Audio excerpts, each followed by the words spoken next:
The evening air had turned crisp, and the herbal shop was dimly lit with the warm glow of a lantern. Shadows danced across the walls, flickering softly as the flame in the lantern swayed with the faint breeze coming through the slightly cracked window. Haru moved between the shelves, a quiet hum in the air as he searched for the herbs he needed. He frowned, sifting through jars and small wooden boxes, his fingers brushing against the empty spaces where key ingredients should have been. "Not now," he muttered under his breath, placing a jar back onto the shelf with a sigh.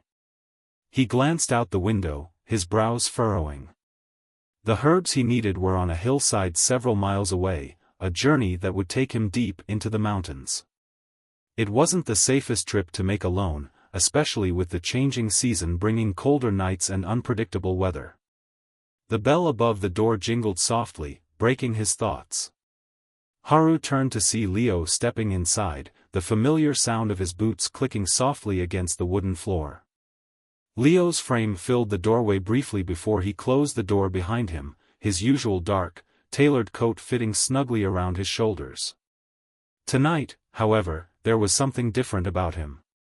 He seemed more at ease, his shoulders weren't as rigid, and his expression, though still reserved, carried a faint smile. "You're here late," Haru said, his tone light but tinged with curiosity. He placed a jar back on the counter, brushing his hands off on his apron. Leo shrugged, stepping further inside, his gaze sweeping over the shop's warm, rustic interior. "Couldn't sleep," he admitted, his voice low and steady. "Thought I'd come by and see if you had something new to knock me out for the night." Haru chuckled softly, though his concern lingered beneath the surface. "You seem better than when we first met." "Still struggling?" Leo hesitated for a moment, his hand brushing through his dark hair. "Some nights are better than others." But, his voice trailed off as his eyes met Haru's, something unspoken passing between them. "Coming here helps more than you think." The words were simple, but they hung in the air, heavy with meaning.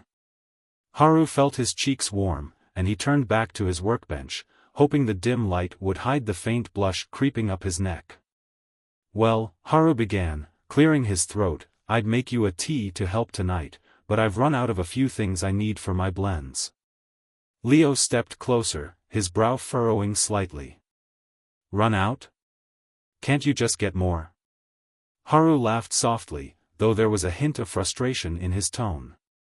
"It's not that simple.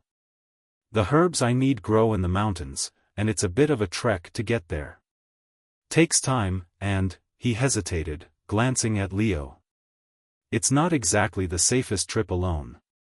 Leo tilted his head, a knowing smirk playing on his lips. "Are you saying you're afraid of a little hike, Haru?" Haru shot him a mock glare, his hands on his hips. "I'm saying it's a long journey, and there are risks, wild animals, uneven paths, weather changes. It's not something I'd take lightly." Leo crossed his arms, leaning casually against the counter. "So, what's stopping you? If it's dangerous alone, take someone with you." Haru hesitated, his fingers fidgeting with the hem of his apron.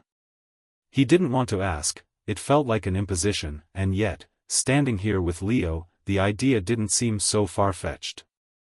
"I was actually thinking," Haru began, his voice quieter now. "Would you consider coming with me? As my bodyguard? I'd pay you, of course." Leo raised an eyebrow, the smirk slipping from his face as he studied Haru. "You're serious?" Haru nodded, his expression earnest. "You've told me about your work, how you're used to protecting people. I can't think of anyone better for the job. And I'd feel safer with you there."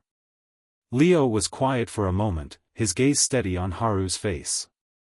The warmth in Haru's words wasn't lost on him, and something stirred in his chest, a protective instinct, yes, but also something deeper, something he couldn't quite name yet.